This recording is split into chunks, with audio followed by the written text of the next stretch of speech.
A paz do Senhor, eu sou o Tony Pinho do canal Bíblia para o Cotidiano. Você está na nossa sala de Escola Bíblica Dominical da editora Betel Dominical, que nesse primeiro trimestre estamos falando sobre movimento pentecostal.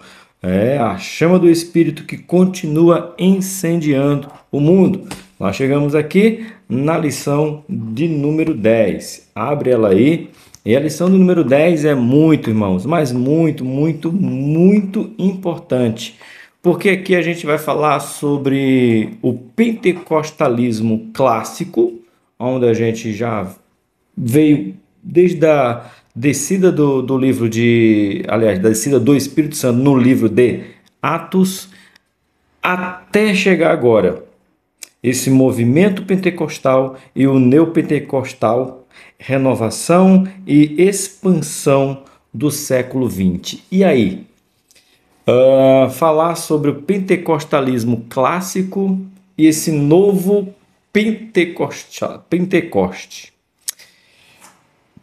Aí dá ruim, porque o que estão fazendo com o Pentecoste não é o que iniciamos lá no livro de Atos, não é o que nós aprendemos ao longo desse trimestre, pois estamos na lição de número 10. É uma verdade que precisamos combater. Tem um novo Pentecoste que não é Pentecoste.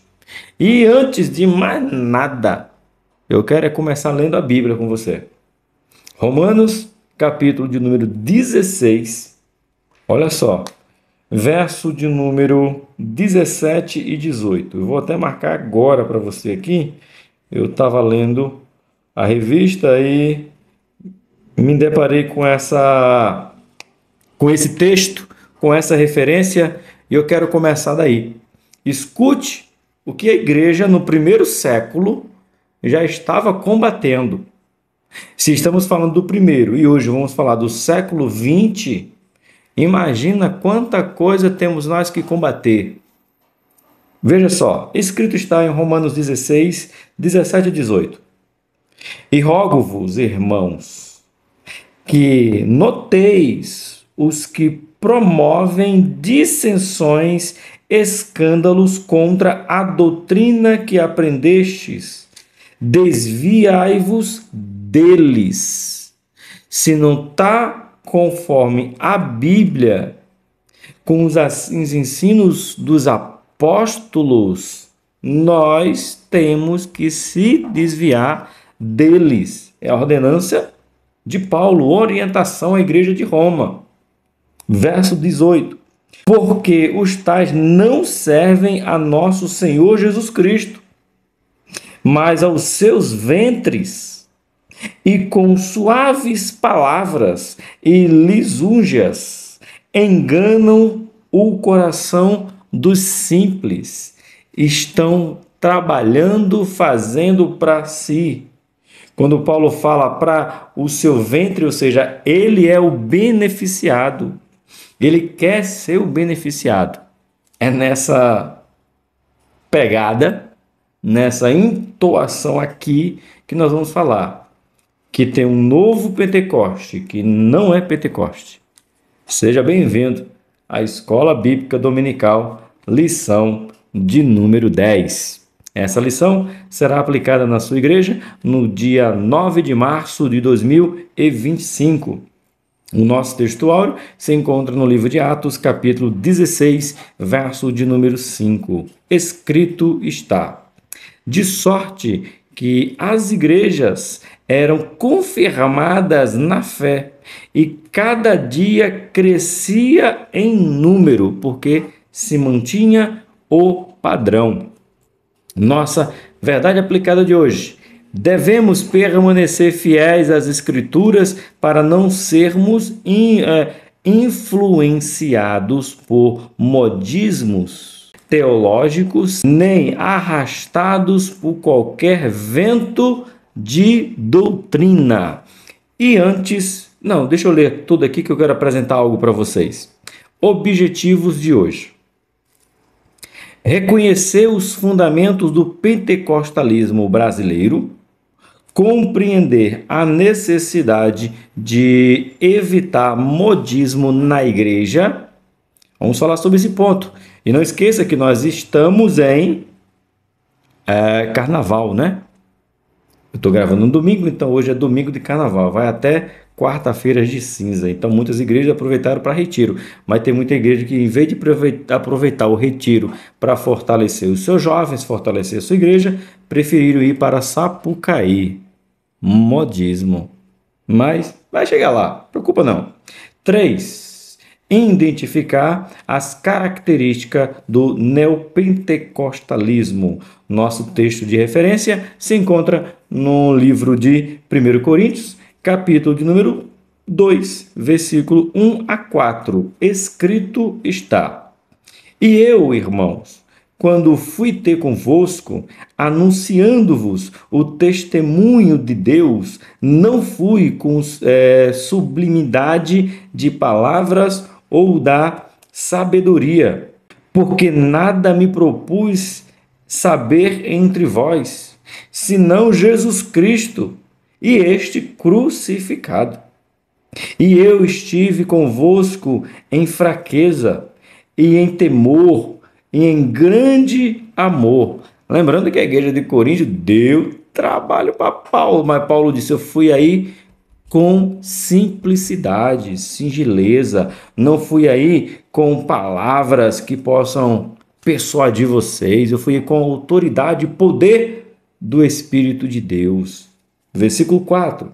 A minha palavra e a minha pregação não consistia em palavras persuasivas da sabedoria humana, mas em demonstração do Espírito e de poder, para que a vossa fé não se apoiasse em sabedoria dos homens, mas no poder de Deus. E aí, irmãos, a gente sai do pentecostalismo clássico para o neopentecostal assim, ó, no estalar de dedos. Porque essas igrejas neopentecostal, muitas delas, para não falar todas, muitas delas, eles não usam Bíblia. Eles usam apenas dizendo que é o poder de Deus. Não precisa ler Bíblia, é o testemunho pessoal. Perdão, a palavra correta, experiência pessoal que se baseia no que eles sonharam, no que eles tiveram uma visão no monte, no vale, na madrugada, no jejum, e não no que a palavra diz. Mas Paulo diz que não foi com experiência humana. Então aí a diferença, se você quer já pegar a diferença do Pentecoste clássico para o pentecostalismo, o neopentecostal, tá aí. Paulo não foi com invencionice humana, com sabedoria humana. Eu tive um sonho, eu tive uma revelação, eu tive uma visão. Não. Ele disse: eu fui com o que está escrito na palavra. Eu fui mostrar Jesus. Eu fui mostrar, foi Cristo aí. Lembrando que depois Paulo, ó, e como é a escola dominical, você sabe. Se você não sabe, é minha obrigação ensinar que a primeira carta de Paulo não é a primeira carta, é a segunda. Por quê? Porque se perdeu. Dizem os historiadores que a igreja de Corinto não aceitou a primeira repreensão de Paulo. Paulo chegou com os dois pés, como diz a história. Então essa carta que Paulo escreveu para a igreja de Corinto se perdeu, tanto que ele teve que escrever de novo. Sabe por quê? Porque a igreja estava no modismo, estava no que se pregava sobre as invenções de Roma, os teatros, as inovações. Então estava entrando na igreja de Corinto e fazendo um alvoroço que não era Bíblia. Era eu penso, eu acho, quem sabe, tive uma visão. Cuidado. Vamos voltar ao pentecostalismo clássico. E agora sim, antes de nós adentrarmos na nossa introdução, eu vou orar e apresentar algo para você. Os hinos sugeridos de hoje: 387, 396 e 400. O 400 eu amo o hino 400. Eu Deixa eu pegar minha Bíblia, eu vou sair, a minha mão vai sair fora aqui um pouquinho. Aqui, ó, porque, né, eu sou assembleano. Eu amo o hino 400 demais. Para mim, de todos os hinos que a gente tem da harpa cristã, esse aqui é o hino mais cristocêntrico que eu conheço. Ó, eu vou ler para você o que significa, o que é o hino 400 e que é a base teológica da igreja. Qual é a base teológica da igreja? Hino 400 da harpa. Um cidadão que pregar, escuta o que eu estou dizendo, professores, pregadores, prega aqui. Um pregador que pregar o hino 400 da harpa, ele não precisa pregar mais nada na vida dele. Eu não sei o que pregar, professor, eu prego o quê? O hino 400 da harpa. Pregue o hino 400 que você vai estar pregando a essência do pentecostalismo desde os seus primórdios. O que é isso, professor? Eu estou dizendo se você não quer pregar a Bíblia. A Bíblia é a função, mas é a base, é o alicerce. Mas se você tiver só a harpa para pregar, então pregue o hino 400 da harpa. E o que é que diz? Bora lá. Eu não vou ler, eu vou falar para vocês. Em Jesus, vivendo cada dia. Então, você já começa por aí. Em Jesus, tenho alegria. Em Jesus, ó doce harmonia. Em Jesus, desfruto a paz de Deus. Em Jesus, na rocha inabalável. Em Jesus, no homem incomparável. Em Jesus, no Deus tão adorável. Em Jesus, o mal não temerei. Em Jesus, a graça é infinita. Em Jesus, ó bênção inaudita. Em Jesus, a minha alma é bendita. Em Jesus, eu tenho salvação. Em Jesus, não temo o mal e a morte. Em Jesus, estou firmado e forte. Em Jesus, meu barco rumo ao norte. Em Jesus, eu sempre hei de vencer. Não sabe o que pregar? Canta o hino 400 da harpa, meu irmão. Em Jesus, é Ele. É um hino cristocêntrico. É Jesus do começo ao fim. É Jesus, em Jesus e em Jesus. Você está entendendo? Que a gente precisa voltar a pregar Jesus no púlpito? A gente prega o que Jesus faz, o que Jesus fez, mas a gente não prega mais sobre Jesus? Que é isso, pessoal? Você chegou, tá com raiva, tá com raivinha? Tô não. É a pura verdade. Nós não pregamos mais Jesus nos púlpitos. Nós pregamos o que Jesus fez, mas não pregamos o que Ele é. Quem é Ele?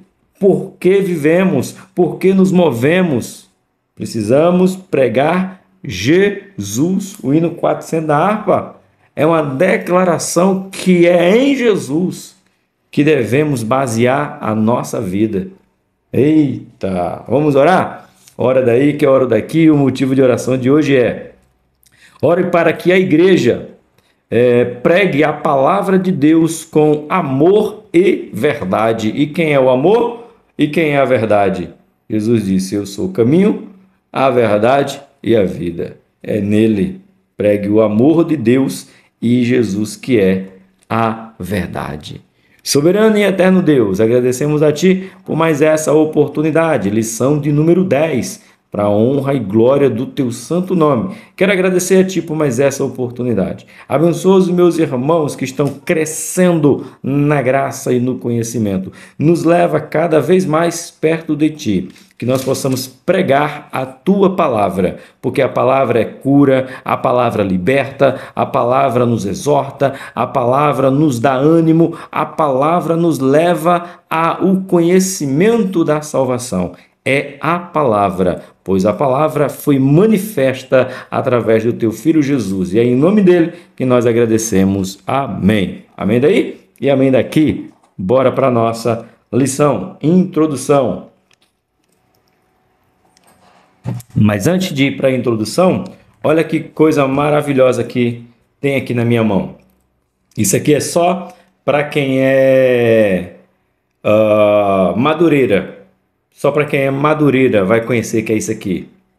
Isso aqui é um livro, irmãos, da Fraternal. Isso mesmo, 28ª Fraternal Escola Bíblica da Unidade Fraternal das Assembleias de Deus, ABCD-MR, Ministério de Madureira, a semente do trigo que gerou a Assembleia de Deus. Está aqui. Sabe por quem foi escrito esse livro aqui? Simplesmente por José Elias Croix, ou conhecido mais como Elias Croix. E aqui vai falar a história do pentecostalismo. Ó.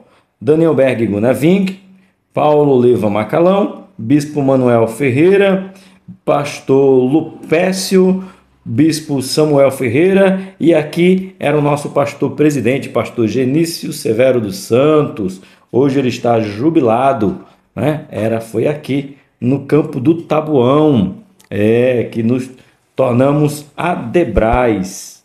Isso aqui, irmão, é de 1900, não, perdão, aqui é de 2014. E aí o meu pastor Eli Marciano, meu pastor, meu co-pastor, sou acompanhado, tenho uma honra de ser acompanhado pelo meu pastor. Eu falei para ele, falando aqui na aula, que eu nunca tinha ouvido falar desses homens aqui, né? Da história das Assembleias de Deus, do movimento Pentecoste. E aí ele chegou hoje de manhã, que eu estou gravando no domingo à noite. Ele chegou de manhã e disse: meu irmão Tony, olha o que eu achei aqui, olha o que eu tenho. Tá aqui, ó, o primeiro batismo com o Espírito Santo. Aí aqui tem ele até fez umas marcações aqui, ó, para me dar. E olha que maravilha de livro. Então eu tenho uma pergunta para você. Eu vou deixar ele aqui assim, ó. Deixa eu ver se ele fica. Eu vou deixar ele aqui, que eu tenho uma pergunta para você. Você que é daqui da região do ABC, você que já fez parte de uma fraternal, você tem esse livro ainda guardado? Você lembra? 2014, ou seja, estamos em 2025, 11 anos atrás. E aí, você tem esse livro aí? Esse livro conta a história, meu irmão, maravilhosa do pentecostalismo. Deixa aí na sua tela para você ver, e pergunto, quem é aí da antiga Adebrais, Tabuão, né? Campo de Tabuão aqui, na época do pastor Genício Severo dos Santos, né? Nosso pastor presidente de honra, hoje está jubilado, mas e aí? Quem que lembra desse livro aí? Você tem esse livro aí? Coloca aí, eu tenho. Tá aí, ó. Esse aqui eu só vou devolver para o pastor Eli quando terminar o trimestre, porque eu estou lendo ele, estou revivendo isso aqui. Então tá aqui, uma obra-prima que a igreja de Madureira, aqui no caso o campo de Tabuão, fez a fraternal baseado no pentecostalismo. Tem até uma parte aqui, ó, os 19 irmãos que foram expulsos, né, da igreja batista, e o pastor ele fez questão de marcar os 19 irmãos aqui, ó, que foram expulsos. Missão da fé, irmão, culto nas casas, tudo aqui, ó. Material riquíssimo, esse material. Elias Croix. Então, deixa eu ver se você tem esse livro aí. Fala para mim. E bora para nossa revista, que diz assim, a nossa introdução. Neste tempo de muitos modismo em relação às práticas pentecostais, é preciso ter em mente os alicerces do movimento pentecostal, como visto em Atos, 2. Assim, nesta lição, veremos algumas características do pentecostalismo clássico em comparação ao neopentecostalismo brasileiro. Não somente brasileiro, né? Ele vai se focar aqui no Brasil, mas teve um novo Pentecoste aí no mundo que não tenha nada a ver com Pentecoste, irmãos. Mas vamos discorrer aqui. O nosso ponto 1 vai falar os alicerces do movimento pentecostal. Após a ascensão de nosso Senhor Jesus Cristo, os seus discípulos oraram e aguardaram a descida do Espírito Santo. Ato 2. Até que se cumpriu o que já havia sido profetizado nos tempos antigos, né? Como Abacuque foi um deles, Ageu foi outro deles e tantos outros. E anunciado por Jesus Cristo. A igreja então iniciou suas atividades movida pelo poder do Espírito Santo. Assim, ao longo da história da igreja, impulsionados pelo relato bíblico, milhões de discípulos de Cristo têm buscado a experiência e a prática pentecostal. Neste tópico, veremos 3 características da igreja primitiva que, após o ocorrido do dia de Pentecoste, deve estar no alicerce do autêntico pentecostalismo em nossos dias. Livro de Atos, capítulo número 2, verso 42. Escrito está aqui: e perseveravam na doutrina dos apóstolos, e na comunhão, e no partir do pão, e nas orações. O pentecostalismo brasileiro, ele precisa se basear ou se manter, se basear está errado, se manter na doutrina dos apóstolos. Eu falava isso hoje de manhã e vou falar de novo para nós prestarmos atenção. Os apóstolos não deixaram de pregar os ensinamentos de Jesus para ir servir a mesa, é onde nascem os diáconos, para que eles continuassem a ensinar a palavra de Deus. Veja bem, e mais, eles faziam o quê? Tinha comunhão, irmãos. Hoje está faltando não somente palavra, mas como está faltando comunhão entre os irmãos. E no partir do pão, o que é o partir do pão? Eu ajudo aqueles que têm menos do que eu. Isso aqui se mostra ser unido, estar reunidos um com o outro. E mais, nas orações.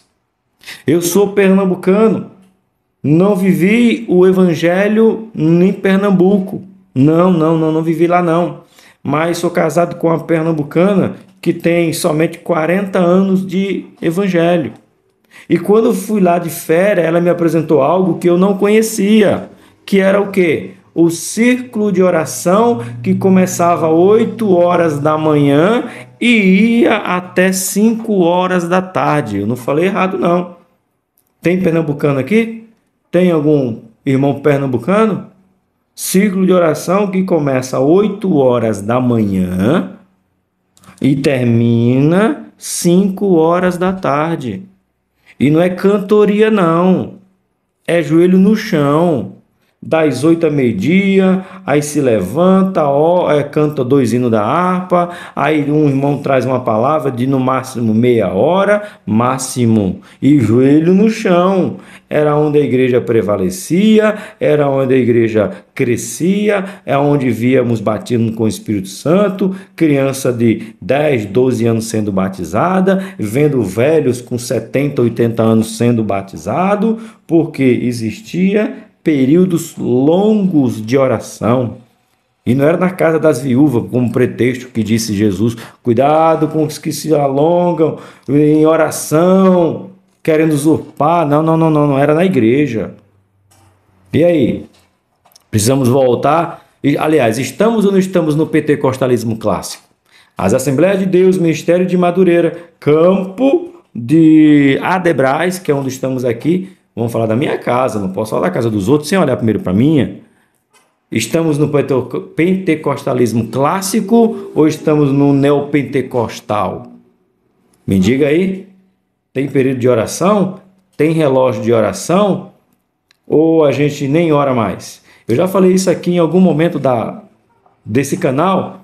Vai chegar um tempo que a gente vai fazer igual os católicos. O católico, quando chega na missa, ou melhor, quando chega na igreja, como é que eles fazem? Eles chegam na igreja e fazem assim, ó, e senta.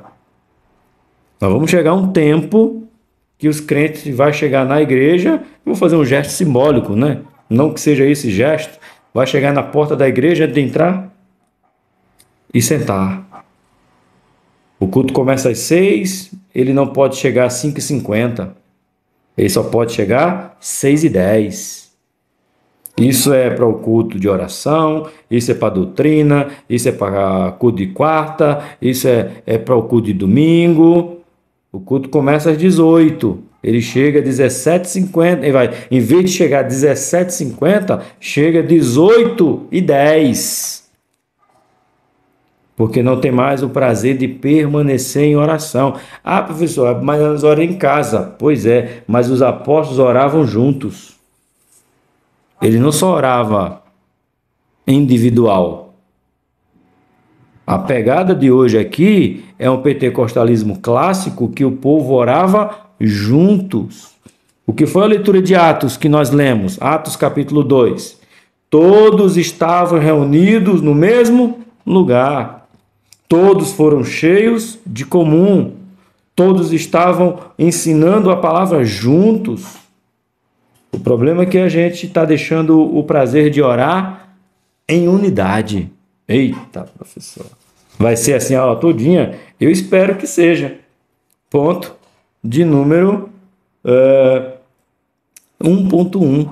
O movimento pentecostal nasceu alicerçado na doutrina dos apóstolos. E qual era a doutrina dos apóstolos, gente? Eu falava isso. Você sabe que as Assembleias de Deus, nossas Assembleias de Deus, nasceu como o quê? Fé apostólica. Foi assim que nós nascemos, o nome fé apostólica. Por que fé apostólica? Porque acreditávamos que os dons, as ações dos apóstolos valem até no dia de hoje. Então nascemos aqui. Então aqui a gente tem que precisamos voltar à doutrina dos apóstolos. E que doutrina é essa? Vamos lá. Ao narrar o início da igreja evangélica, Lucas registra que os primeiros crentes perseveravam na doutrina dos apóstolos e na comunhão. Já li Atos 2:42. Entre os ensinamentos dos apóstolos, podemos ver a preocupação com os falsos mestres. E aí, eu já comecei por aí, livro de Romanos. Cuidado! Romanos 16, 17 e 18, que eu já li com você aqui. Não foi isso que a gente leu aqui? Livro de Romanos. Aqui, ó. Romanos 16, do 17 e 18. Cuidado. 1 Tessalonicenses, 1 Timóteo, todos eles alertando as igrejas que lá no início, irmão, já tinham os falsos, já tinham aqueles que estavam enganando o povo, certo? E a ênfase na importância dos dons espirituais na edificação da igreja. Romanos 12, abre aí, ó, Romanos 12, do 6 ao 8, escrito está, de modo que, tendo diferentes dons, segundo a graça que nos é dada, se é profecia, seja ela segundo a medida da fé, se é misericórdia, seja em ministrar, se é ensino, haja dedicação, ou o que exorta, use este dom em exortar. O que reparte, faça com liberalidade. O que preside, com cuidado. O que exercita misericórdia, com alegria. Esses eram os dons manifestos dentro da igreja primitiva que tinha que ser exercido. Os dons espirituais para a igreja. O texto bíblico enfatiza a participação de cada crente na unidade do crescimento e no cuidado mútuo do corpo de Cristo. Portanto, o movimento pentecostal clássico se alicerça nesses fundamentos. Mas aonde que nós estamos nos perdendo? E aí eu digo para você aonde estamos nos perdendo. Está faltando comunhão. Estamos nos afastando de estar um com o outro. O tempo, a correria do dia a dia está nos tirando o nosso tempo de comunhão. Pensa nisso. Tempo de comunhão, tempo de se dar um ao outro. Está faltando isso aí para a gente ver a manifestação do Espírito Santo dentro das nossas igrejas do movimento clássico, aliás, do pentecostalismo clássico. Como que é a comunhão na tua igreja? Há momentos que vocês se reúnem para conversar, para partir o pão. Aqui não é somente o partir o pão, aqui não é somente partir com quem não tem, é partir o pão de estar na mesa, de estar entre somente as mulheres, somente os homens, somente as famílias, somente os casais, ou toda a igreja, momento de estar junto. Como é que é o momento de estar junto na tua igreja? Ou é como está escrito em Coríntios, igual era na ceia, uma bagunça. Quem trai mais, quer comer mais. Quem trai o melhor, come o melhor. E ainda come apressado e não espera pelos outros. Ou a comunhão da tua igreja, quer saber se a igreja está se desviando do seu caminho? Procura saber como é que é a comunhão dela no partir do pão. Eita, pessoal. Você hoje tá complicado, hein? Tá. É a lição, irmão. Tem lições que são assim. É desse jeito. Bora continuar. O 2.1 aqui. O movimento pentecostal nasceu alicerçado na comunhão. Não é eu. É a revista. Como diz o Paul Walsh, eu só tô lendo. E comentando também. O movimento pentecostal nasceu alicerçado na comunhão entre os irmãos, o qual busca manter ainda hoje, segundo o modelo de culto e ensinamento que caracterizava a igreja primitiva. A história da igreja primitiva, vemos fortes traços de uma comunhão verdadeira.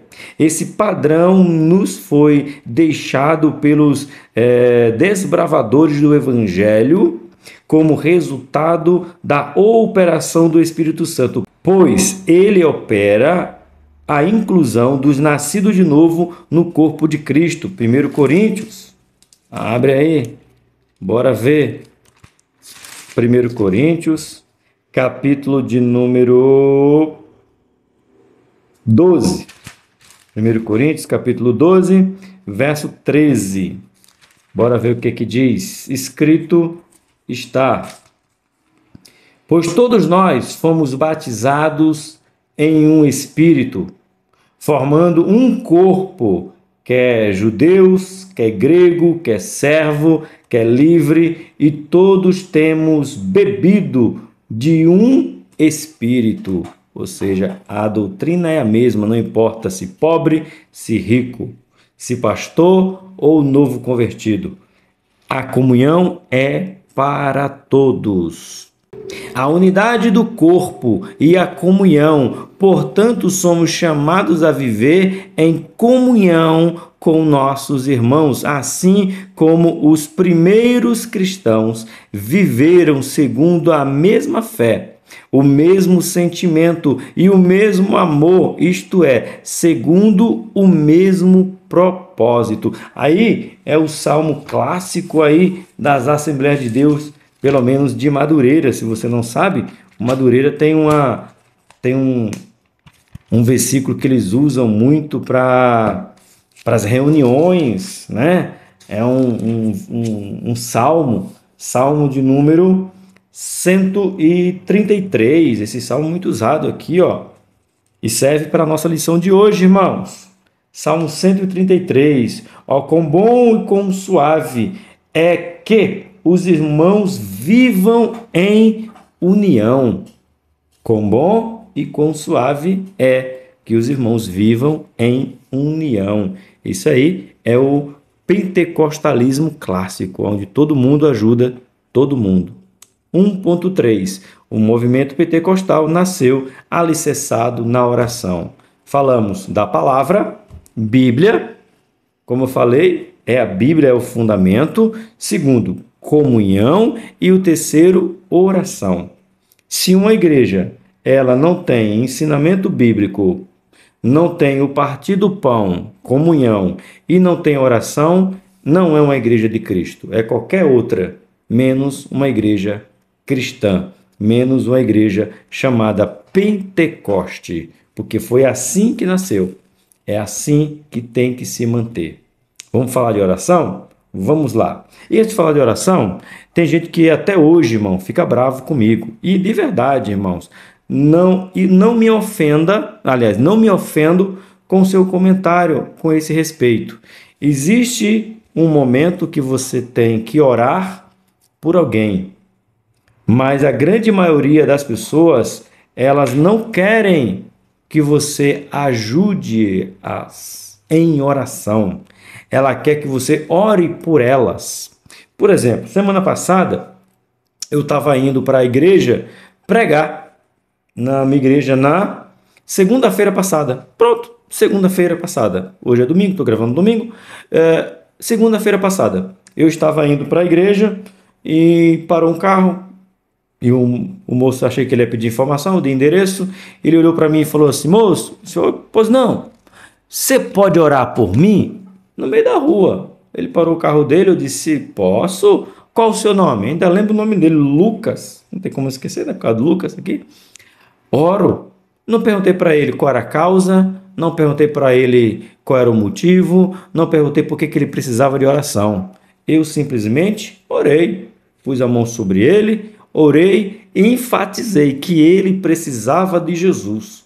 Não importava se o problema dele era com bebida, com drogas, com prostituição, envolvido em trabalhos satânicos, se ele era criminoso.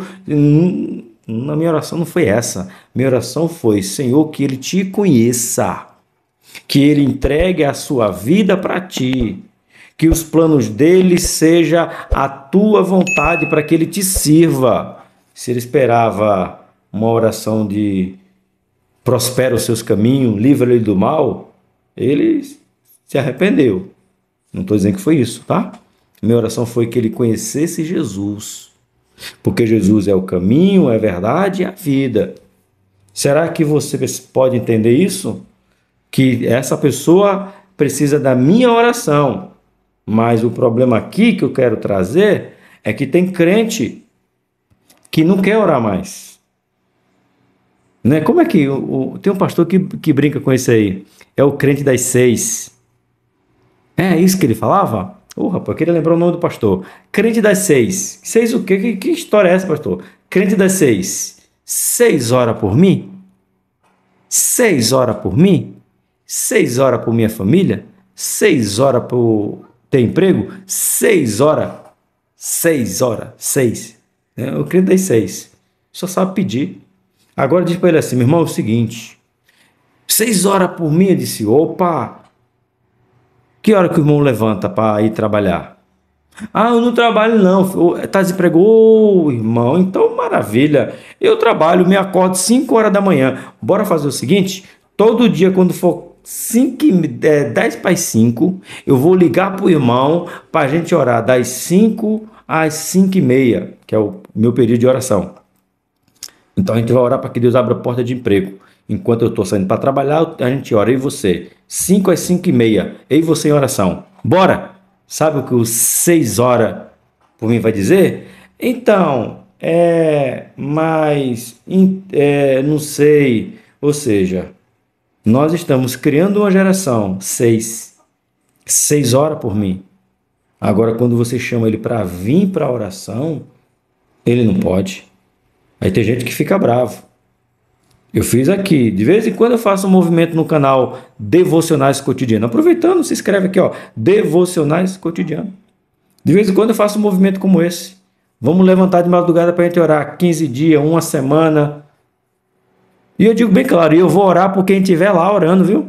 Se levantar de madrugada, colocar no grupo, estou em oração. Aí eu me levanto e oro pela sua causa. Mas orar para quem está dormindo? Oro não. Eu oro por alguém que não conhece Jesus. Eu oro por alguém que está no hospital. Aproveitando, orar pelo pai do meu pastor Daniel Conrado. Aí eu oro por ele. Até hoje, falando do dia de hoje, ele estava entubado. Então eu não posso chamar ele para oração. Quem que tem que orar? Eu, por ele. Sim. Agora. Aí eu volto para o pastor Daniel. Estou falando do meu pastor. O pastor pede oração. Aí eu digo para ele, pastor, 4 horas da manhã vamos levantar e o senhor para a gente orar. Ele, não, irmão, vou ficar dormindo aqui. Não vai receber oração. Eu vou orar por causa do pai dele. Eu estou dando um exemplo, tá, irmão? Meu pastor é crente. É crente. Meu pastor é crente. Estou dando um exemplo para você. Que tem gente que quer que você ore por ele. Mas ele não quer vir para a oração com você. E não era isso que acontecia. Ou é só acontece comigo? Gente que quer oração, mas não quer orar. Será que é só comigo? Se tem uma igreja que só quer oração, mas não... Aliás, se tem uma igreja que é fundamentada nas 6 horas por mim, e em vez de chamar o povo para vir orar, não, essa igreja não é a igreja pentecostal. A igreja pentecostal se reunia em oração.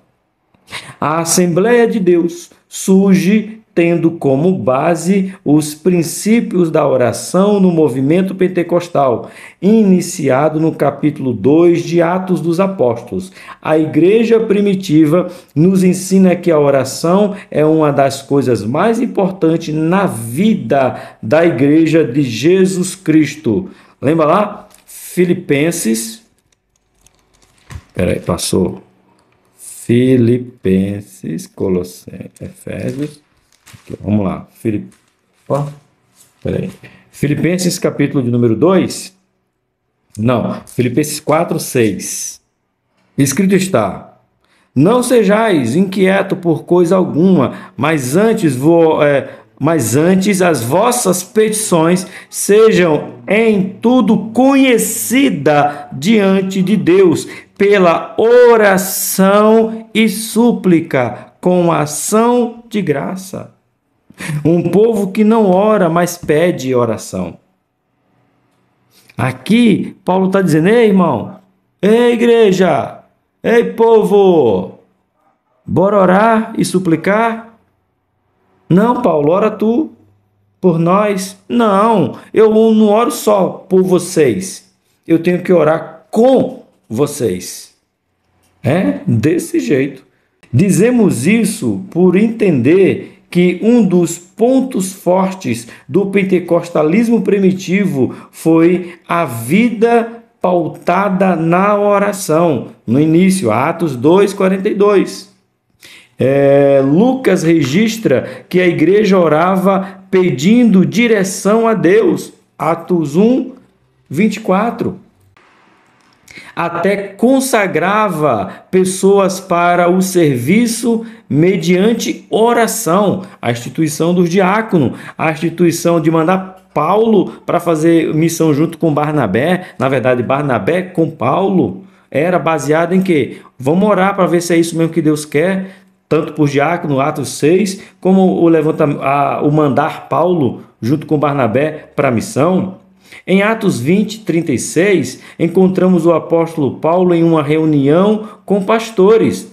Após instruí-los, o apóstolo Paulo se despede deles orando de joelho. Ainda temos o exemplo de Pedro e João subindo junto ao templo para orar. Irmão, sensacional. O milagre que nós contamos, a gente presta atenção no milagre, mas não preste atenção na ação. Beba água, pessoal. Beba água. Pois bem, a gente fala do paralítico do Templo Formosa, que Pedro e João estavam indo ao templo, encontra aquele moço lá, ele diz, me dá uma esmola, ele diz, não tenho prata nem ouro, mas o que eu tenho em nome de Jesus levanta. Só que a gente dá ênfase ao milagre, mas a gente não dá ênfase à ação que João e Pedro estavam fazendo. Sim. O que é que Pedro e João estavam indo fazer? Atos, capítulo de número 3. O que eles estavam indo fazer? A gente não dá, irmão. A gente não dá ênfase não. A gente dá ênfase à cura. Mas a gente não dá ênfase ao que eles o que eles iam fazer. Tá aqui, ó, Atos 3:1. Tá aqui. Pedro e João, subindo juntos ao templo à hora da oração. A nona. E era trazido um varão que desde o ventre da sua mãe era coxo, o qual todos os dias punham-lhe à porta do templo chamado Formosa para pedir esmola aos que entravam. Ele, vendo a Pedro e a João que iam entrando no templo, pediu que lhe desse uma esmola. Pedro, com João, fitando os olhos nele, disse: olha para nós. E olhou para eles, esperando receber alguma coisa. E disse Pedro: não tenho prata nem ouro, mas o que tenho isto te dou. Em nome de Jesus Cristo Nazareno, levanta e anda. A gente prega o milagre, e saiu pulando e alegre, e Pedro e João foram presos, e aquela coisa. A gente dá ênfase nisso, mas a gente esquece o essencial. O que é que Pedro e João foram fazer? Eles estavam indo fazer o quê? Você já viu alguma pregação? Você já viu alguém dando ênfase o que Pedro e João foram fazer? A gente está dando muita ênfase ao milagre, esquecendo que esses homens tinham uma vida de oração. Eles estavam indo orar a hora nona. Estavam indo buscar a presença. E orar onde? Na igreja, simbolizando aqui o templo. A igreja individual, a oração individual, essencial para manter o crente de pé. Mas a oração conjunta é que faz o reino avançar. Então a ênfase não é a cura do paralítico. A ênfase é que Pedro e João foram orar juntos com os que já ali estavam no templo. Está entendendo? O que é uma igreja clássica, Pentecoste, a base é essa. Repetindo, Bíblia, comunhão e oração. Será que estamos vivendo esses primórdios? Vamos para o nosso ponto de número 2. Já se inscreveu? Se inscreva. Bora chegar um pouco mais longe. Compartilhe e deixe um comentário. E bora dar glória misturado com aleluia, pois nós é crente, irmão, até o tutano. Ponto de número 2, as marcas do pentecostalismo clássico. O pentecostalismo clássico tem marcas distintivas, considerando o registro bíblico em Atos e o início do movimento pentecostal no Brasil. Refletir sobre isso possibilita a compreensão adequada dos termos pentecostal e pentecostalismo. Separação. Pentecostal e pentecostalismo. O que vamos desfrutar sobre essas duas palavras agora? Que tem sido usado para descrever movimentos de denominações cujos ensinamentos e práticas estão bem distanciadas das raízes teológicas do pentecostalismo clássico. Bora falar agora. 2.1. Um movimento que não desiste de proclamar boas novas. Uma igreja que não tem Bíblia, não tem comunhão e não tem oração. Não é uma igreja pentecostal. Uma igreja que não trabalha em pregar as boas novas é somente nós. Quem quiser, venha. A porta está aberta. Não. Pentecostalismo não é somente venha. Pentecostalismo é ir.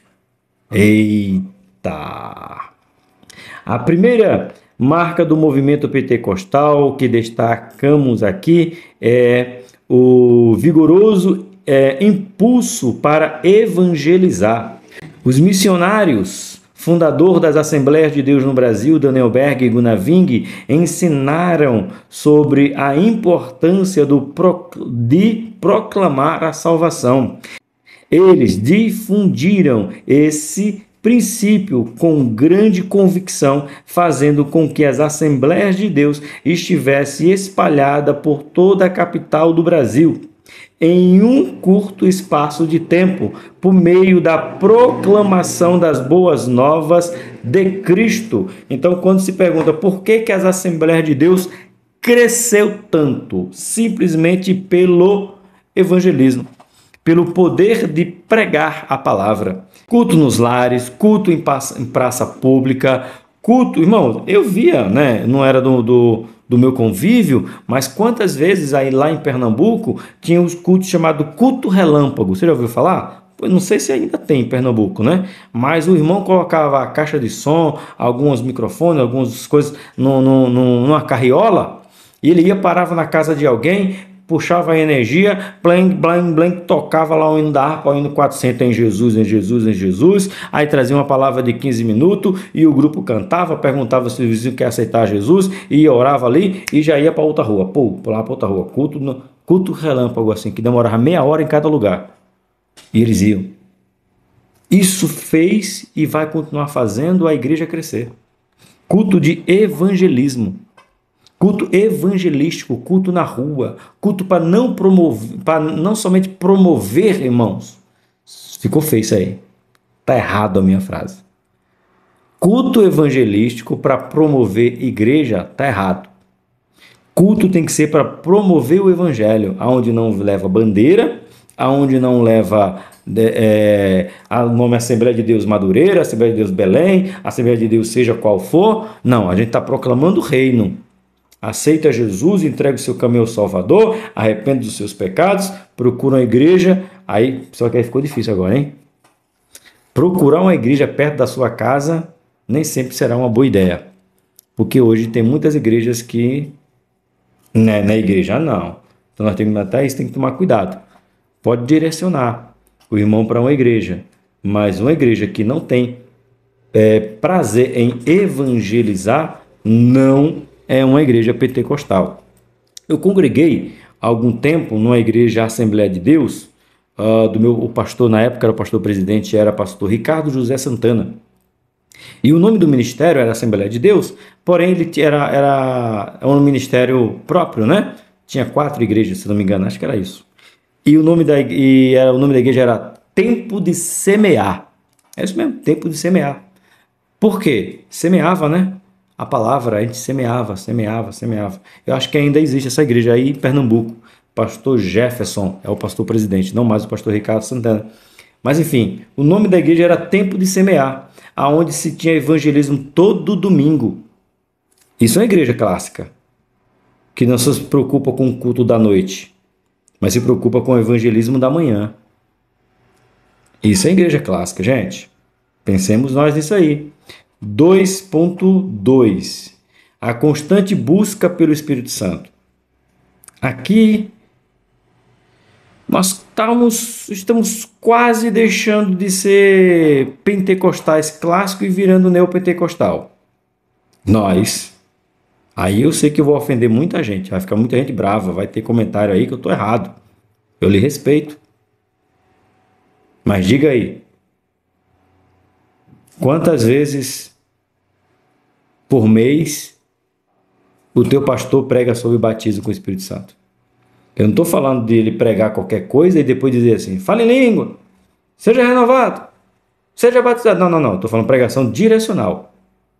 Ele não prepara uma pregação sobre o Sermão do Monte. Ele não prepara uma pregação sobre esse texto aqui. Olha para nós, não temos prata nem ouro, mas o que temos, leva o nome de Jesus, levanta e anda. Glória. Não. Vamos buscar o batismo com o Espírito Santo. O Espírito Santo está aqui entre nós, irmãos. Ele é a pessoa que nos convence do pecado, da justiça, do juízo. Nós temos que ter uma vida de santidade para que o Espírito Santo habite em nós.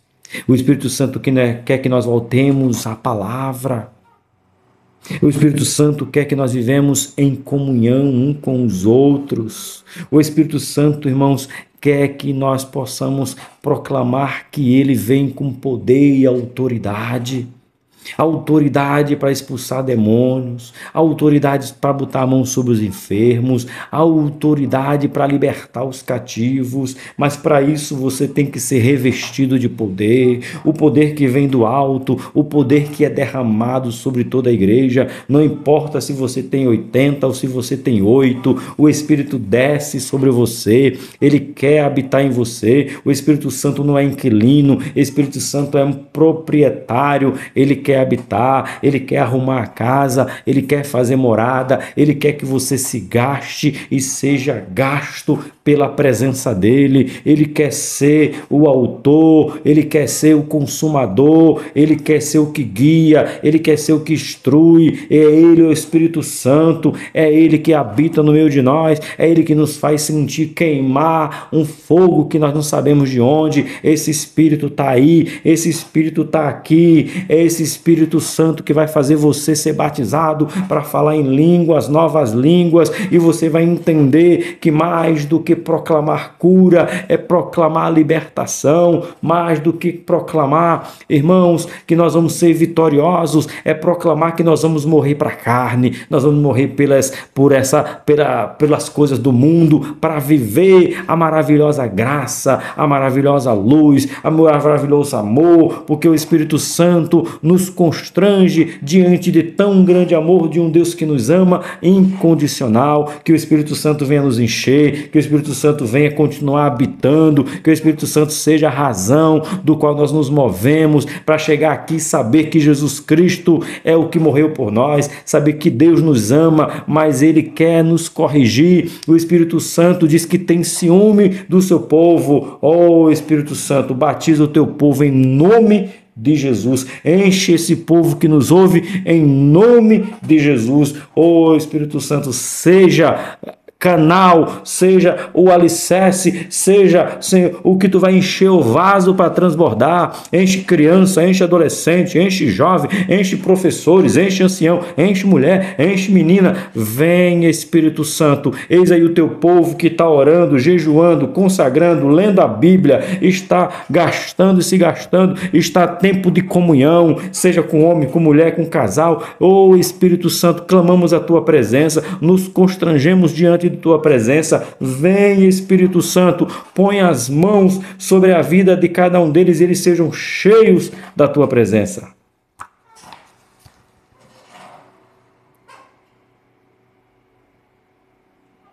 Estamos pregando esse Espírito Santo, irmão?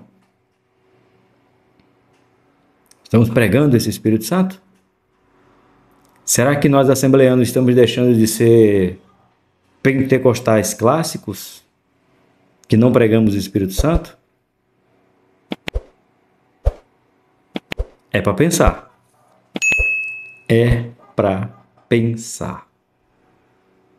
Aonde estava eu? Vou ler do começo.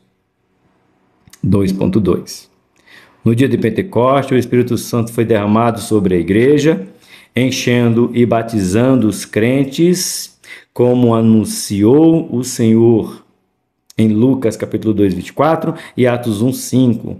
A partir daquele momento, em diferentes lugares e circunstâncias, encontramos o testemunho de indivíduos e comunidade que experimentaram o batismo no Espírito Santo com a evidência inicial de falar em línguas. Para o pentecostalismo clássico, o batismo no Espírito Santo é a manifestação dos dons espirituais contínuo e ser atuais e relevantes para a igreja, prosseguir no cumprimento da missão. O nascimento das Assembleias de Deus no Brasil em 1911 aconteceu depois que alguns irmãos, sob o poder do Espírito, começaram a falar em outras línguas e a profetizar, semelhante às experiências narradas em Atos, capítulo de número 2,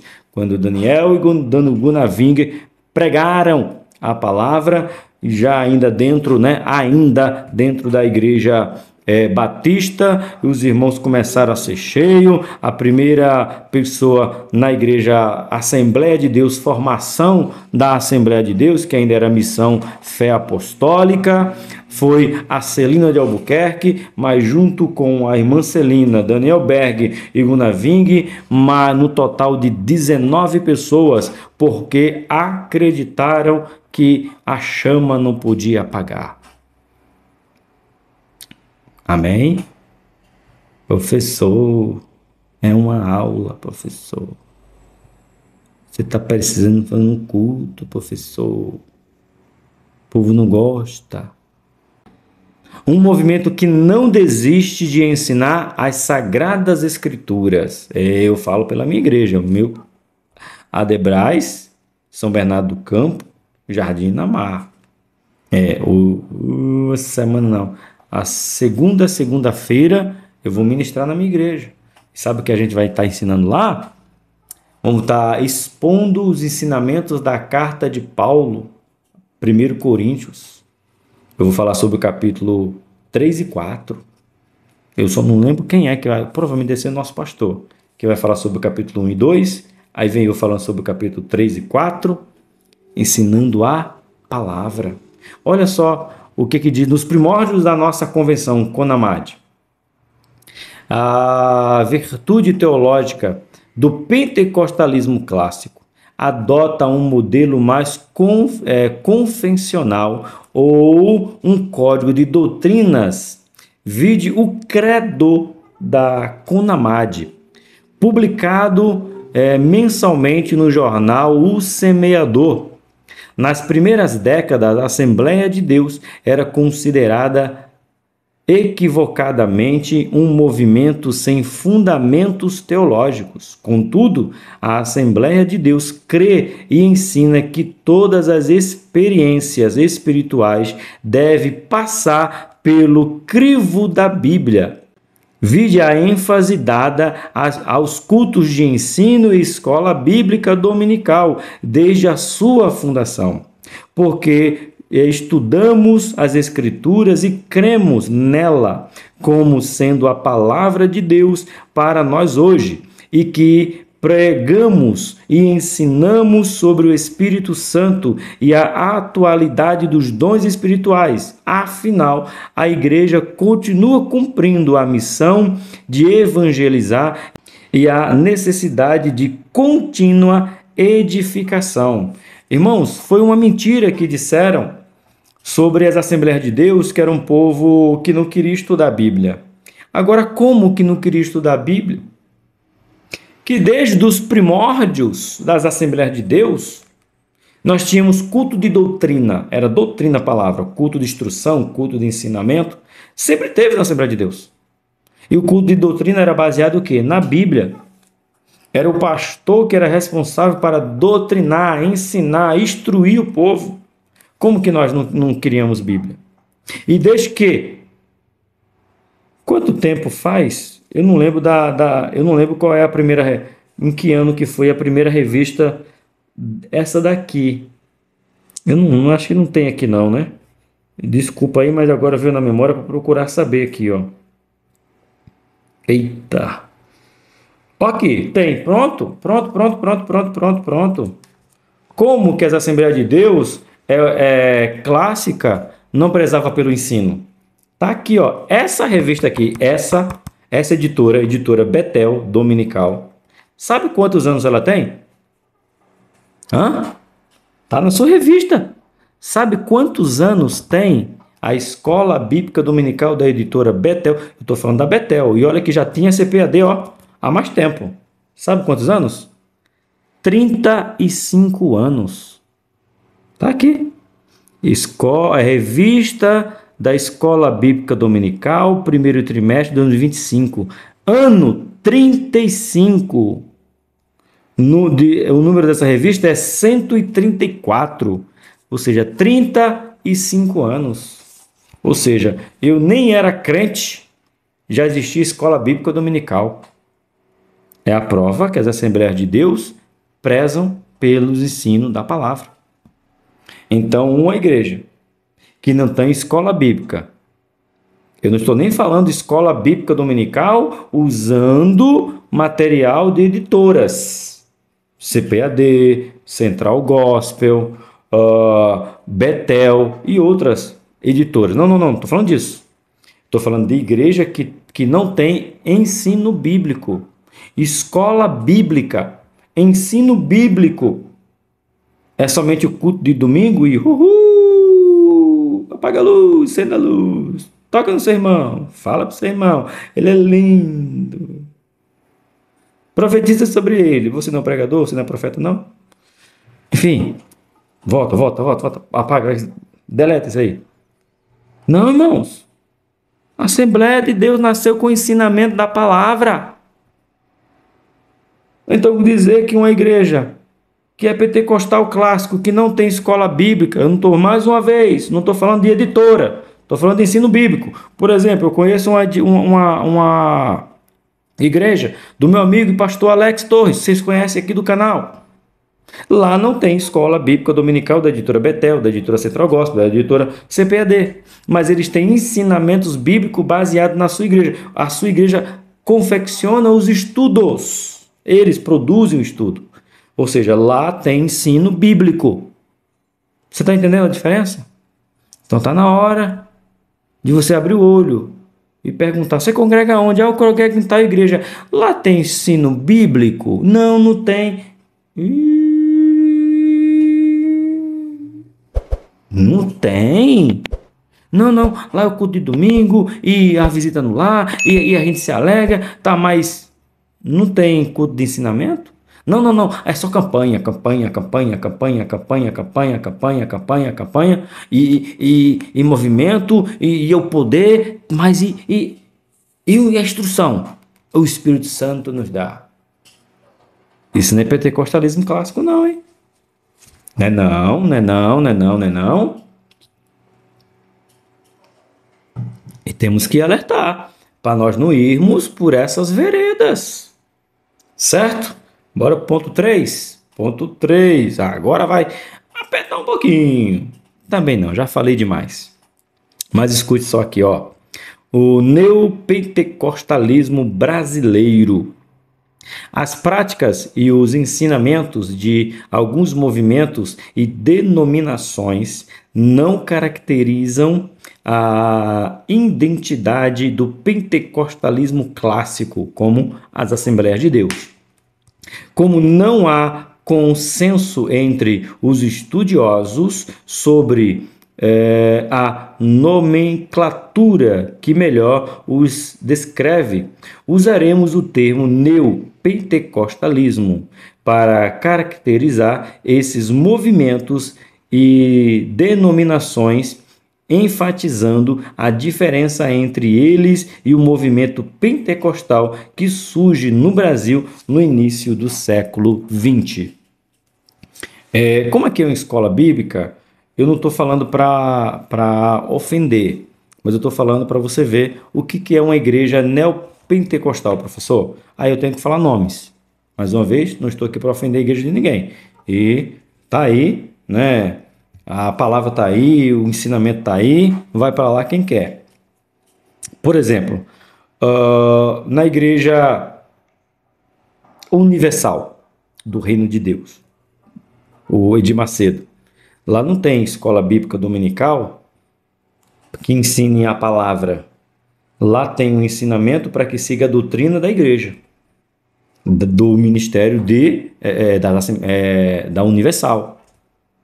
Você pega algumas igrejas, por exemplo, a Internacional da Graça, do R.R. Soares. Lá não tem ensino bíblico. Lá tem o princípio de milagre. O R.R. Soares orando para que tenha somente milagres. Você olha para a igreja Deus e Amor. Olha que é uma igreja pentecostal, pastor, né, missionário Davi Miranda. Mas lá a ênfase não é ensino da Bíblia. A ênfase é nos milagres. E ela fica nesse meio caminho, pentecostalismo clássico para um novo pentecostal, porque abandona o ensino bíblico. Mas vamos nos concentrar nas mais neopentecostais. A igreja do Valdemiro, Igreja Mundial do Poder de Deus, da Mão de Deus, enfim, a igreja do Valdemiro. Lá não tem. A pregação da palavra lá é mínima. E a ênfase é na cura. A ênfase é no que eles acreditam do mover. A outra igreja neopentecostal, a igreja do... aquele moço gordo lá, gente. A Genoduque, plenitude do trono de Deus. A ênfase é em expulsar demônio, revelação, mas ensino da palavra não. Uma vez caiu um corte para mim do Agenoduque e você vê que eles dão ênfase mais nas evidências e desprezam os personagens bíblicos. Não é palavra minha não, viu? Eu vou dizer o que ele disse lá, está em domínio público. O idiota do Abraão. Eu disse, oi? O idiota do Abraão caiu na história de levar Ló com ele. O que é isso, gente? Não. Deus chama Abraão de amigo. A Genoduque chama Abraão de idiota porque levou Ló. O que é isso? Então veja que a ênfase é porque qual é o contexto? Dizendo que se Deus mandar você sair, você não leva ninguém. Beleza. Mas por que Deus não falou com Abraão de novo? Mas não quero falar sobre isso aí. Enfim, é que vai uma coisa puxando a outra. Mas a ênfase dele não é ensino da palavra. Então, a igreja neopentecostal, ela não se baseia em ensinar a Bíblia. Ela se baseia em ações e experiências sobrenaturais para dirigir a sua igreja. Uma igreja que está crescendo, e daqui a pouco, se você não já ouviu, você vai ouvir aí que está crescendo. Eu não sei o nome da igreja, eu sei o nome do bispo. É interessante que esses homens... deixa quieto. O bispo Bruno Leonardo. Bispo Bruno Leonardo. A última vez que eu vi o YouTube do bispo Leonardo, ele tinha 30 milhões. A última vez que eu vi.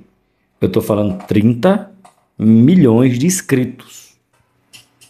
E qual é a ênfase do Bruno Leonardo? Milagre. Milagre. Milagre. A igreja não tem ensinamentos bíblicos, tem ensinamento da sua igreja. Então, abram os olhos para essa igreja, o que é uma igreja pentecostal clássica e que é uma igreja neopentecostal, um novo pentecostalismo, onde nós damos mais ênfase às evidências do que o convívio com o Espírito Santo.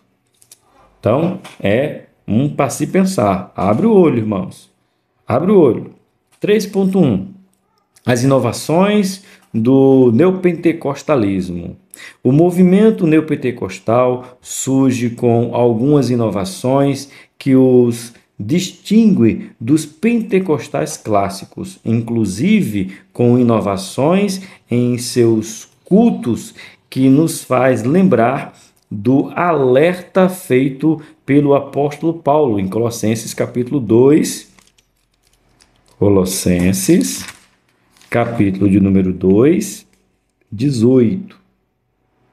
Ninguém vos domina a seu bel prazer, com pretexto de humildade e culto dos anjos, metendo-se em coisas que não viu estando debalde inchado em sua carnal compreensão, ou seja, não tem nada de Deus.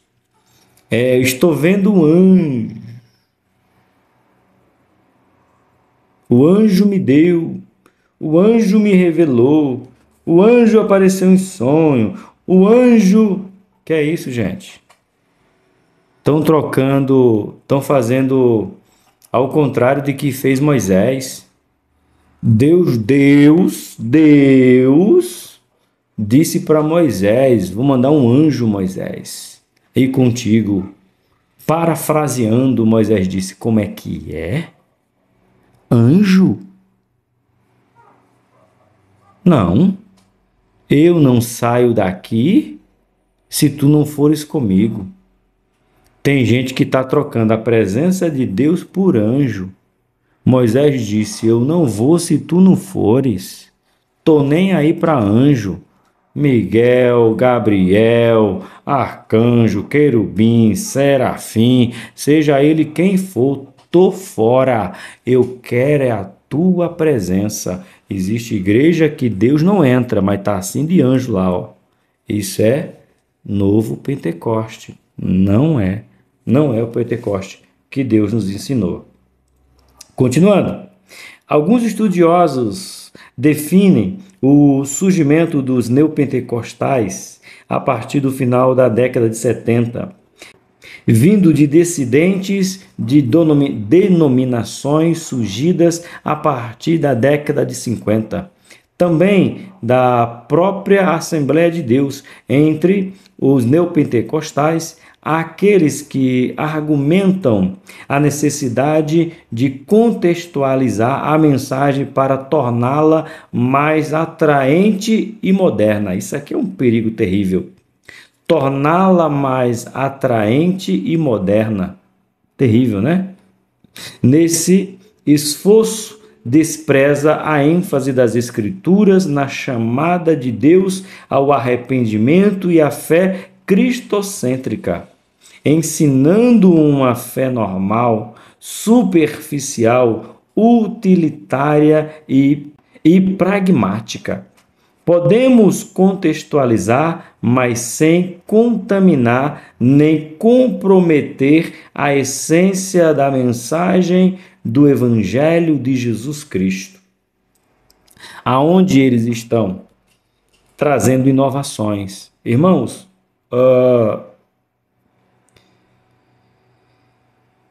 com carinho, com muito cuidado, com muito respeito, mas as nossas Assembleias de Deus, agora eu estou falando da minha casa, se não tocar aquela música, nós não sente.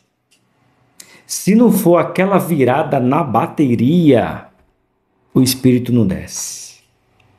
Isso é macumba, meu irmão. Isso é candomblé. Quando os adeptos do candomblé batem os tambores e naquela batida é invocado a entidade. Tem igrejas neopentecostais e nós que somos pentecostais clássicos temos que começar a olhar esses caminhos. Tem que apagar a luz, tem que botar um canhão de luz, tem que soltar uma fumacinha. Tem que deixar um ambiente propício. O que é isso, crente? O que é isso, irmão? Ambiente propício? Tem que ser aquela batalha. Qual é o som? Qual é o som? Tum, tum, tum, tum. Que quando ele desce na terra... Tô falando que a música é linda, viu? E gosto. Tenho ela na playlist. Mas se não for aquela batida que mexer com você, você não sente a presença?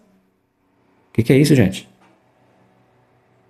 Você viu como foi que Paulo batizou os irmãos de Corinto que não conhecia o batismo com o Espírito Santo, nem sabia que existia Espírito Santo? Vocês conhecem que tem Espírito Santo? Não, não conhecemos, nem sabemos, não foi batizado no batismo de João. Não, o batismo de João é verdadeiro para arrependimento, mas tem um batismo com o Espírito Santo, mas nem sabe que tem. Aí Paulo diz o texto, e Paulo pôs a mão sobre eles e eles foram batizados. Não teve música, não teve teclado, não teve bateria, não teve luz, não teve fumaça, não teve alguém cheio do Espírito Santo proclamando o Espírito Santo. E muitas Assembleias de Deus estão indo por essas veredas. E diga de passagem, viu? Batismo com o Espírito Santo já não é mais uma evidência, não é uma busca do neopentecostalismo. Eles não querem batismo com o Espírito Santo. Eles querem o agir, mas não ser batizado. E nós, assembleanos, os clássicos, os remanescentes, ainda dizemos que temos que proclamar batismo com o Espírito Santo. Então, precisa de inovação não, irmão. A gente precisa de leitura da Bíblia, comunhão, oração. É suficiente para o Espírito Santo pairar sobre nós, dentro de nós, habitar em nós. É o que precisamos. Esquece as inovações e volta a orar por batismo com o Espírito Santo. 3.2. A pluralidade neopentecostal. A pluralidade na liturgia pentecostal tem sido alvo de constante estudo. Essa corrente teológica recorre às promessas e discursos mágicos para a resolução de problemas diversos, como os relacionamentos e a vida financeira e a saúde. Muitos desses cultos chamam a atenção pelos excessos cometidos nos púlpitos, os quais tomam o lugar de Cristo na pregação. Na realidade, Cristo não é o mais importante, mas os sinais. Eita, irmão, achei isso aqui sensacional. Cadê a vírgula? Aqui, ó. Os quais tomam o lugar de Cristo na pregação. Na realidade, Cristo não é mais importante, mas os sinais. Lá vale mais o sinal de Cristo do que o próprio Cristo. Parece a igreja de Apocalipse. Eis que estou à porta e bato. Ou seja, a igreja é de Cristo. A igreja até fala de Cristo, mas ele está no lado de fora. Que é isso? Os irmãos neopentecostais vão ficar triste. Não, eu quero que eles voltem ao pentecostalismo verdadeiro. Esse é o nosso ensinamento. Isso aí serve de alerta para mim e para você. 3.3. A aula ficou um tanto grande, né? Eita Jesus. 3.3. A fonte do pentecostalismo, neopentecostalismo. Muitos ensinamentos da prática neopentecostais vêm de movimentos surgidos nos Estados Unidos. O exemplo dos conduzidos por Eske William em 1867 a 1948. Sim, veio uns movimentos estranhos aí e muitos pastores assembleanos pegaram a ideia deles, mas ainda bem que eles acordaram e disseram, isso está errado. É legal, é bonito, junta, agrega, soma, mas não é cristão. Muitos aqui no Brasil foram por essas veredas, né? Culto de libertação, mas é uma libertação que você nunca é liberto. Tem igreja, irmãos, que proclama, essa igreja neopentecostal proclama o seguinte, olha o absurdo do absurdo. Se não for aqui, você nunca será liberto. Se não for eu que pôr as mãos, esse espírito nunca sairá de sua vida. O que é isso, gente? Teve ou tem? E a teologia da prosperidade que invadiu as nossas igrejas, mas foi com força. A gente saiu dos dois extremos, né? Aliás, a gente ficou entre dois extremos. Uma turma que pegava uma vida franciscana de voto de pobreza a uma vida que essas igrejas não pregam o Novo Testamento, só prega a riqueza do Antigo Testamento. Então a gente tem essa discrepância. Nós podemos viver uma vida piedosa, uma vida modéstia, mas não ter falta de nada. A gente ter carro próprio, ter casa própria, ter um bom salário, mas isso não anula uma vida de oração, palavra e busca pelo Espírito Santo. Mas aí começou a dar ênfase a ter. Eles se basearam, ninguém sabe de onde, ninguém sabe por quê, que todo aquele que é próspero é abençoado. Todo aquele que não é próspero é amaldiçoado. Então venha quebrar a maldição. Aí você fala bem assim, professor, na nossa Assembleia de Deus não tem. Tem. Tem algumas igrejas que estão implantando isso aí. Tem. Preste atenção, irmãos. O nosso evangelho, as nossas igrejas estão correndo riscos seríssimos, principalmente quando vem algumas coisas novas lá dos Estados Unidos. E outro que também causou estrago aqui é esse Kenter Ehring, em 1917 a 2003. Esses pregadores foram a inspiração ideológica do movimento americanos que, por sua vez, influenciaram os movimentos neopentecostais.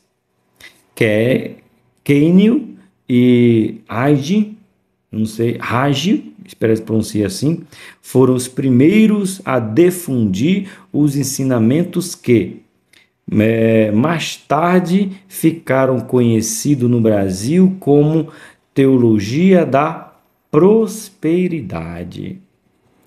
Você pode ser próspero, você pode ser dono de empresa, você pode ter jatinho para ir para lá e para cá, mas isso não é regra. A regra é salvação. A regra é batismo com o Espírito Santo. A regra é conseguir partir o pão com o irmão. Não estou fazendo voto de pobreza, nem de ignorância ao conhecimento. Mas o que a gente está vendo, culto do empresário. Eu dou endereço para você. A Assembleia de Deus, Ministério do Belém, Campo de Votuporanga. Culto do empresário. Eu achei que o culto era para Deus. Me diga aí se você não conhece alguma. Não vá falar de fora, fale de dentro. Porque se nós não ajustarmos o que aqui dentro, daqui a pouco estamos como está lá fora. Nas suas igrejas, nas Assembleias de Deus aí da sua região, tem culto do empresário também? Para dar ênfase ao empresariado? Cuidado, irmãos. Nem tudo que brilha, não, o ditado é outro, né? Nem tudo que reluz tem valor. Estão fazendo culto para enaltecer o homem. Por que não faz um congresso? Empresários cheios do Espírito Santo. Um irmão que tem 2 jatinhos, várias casas, buscando o batismo com o Espírito Santo. Sabe por quê? Porque se a gente começar a ensinar isso, pregar isso para um empresário como esse, ele vai se dar de frente com, sabe quem? Policarpo. Que é isso, pessoal? O que é Policarpo? Eu disse, procura. Policarpo era um homem rico que, ao se converter, vendeu suas propriedades para comprar escravos para que eles fossem livres. A riqueza dele tem um relato sensacional. Ele pega seu anel e diz: isso aqui valia tantos irmãos se eu tivesse vendido. Se eu tivesse vendido, eu podia ter comprado a liberdade de tantos e tantos irmãos. Irmãos, isso está adentrando dentro das Assembleias de Deus, que muitas delas estão deixando de ser pentecostalismo clássico. Chama os empresários, irmão, para orar das 8 da manhã ao meio-dia, de joelho no chão. Eu estou falando desses empresários que essas igrejas estão ensinando. Estão pregando apenas prosperidade com a vida piedosa, mas não estão pregando prosperidade com a vida bíblica, com uma vida cheia e repleta do Espírito. Vamos tomar cuidado. Vamos encerrar? Que a lição ficou maior do que eu pensava. Conclusão. Os cristãos devem perseverar no ensino das Escrituras e em se manterem cheios do Espírito Santo, tanto para edificação da igreja, quanto para conservar as características do movimento pentecostal do início do século XX. Jesus Cristo salva, cura, batiza com o Espírito Santo e brevemente voltará.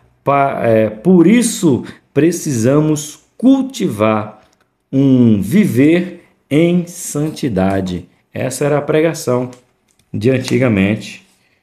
Era suficiente, hoje já não é mais. Cristo salva, cura, batiza com o Espírito Santo e breve voltará. Era simples assim. E o povo aceitava e entendia que assim tinha que ser. Que Deus abençoe, que você tenha aprendido e se mantenha firme.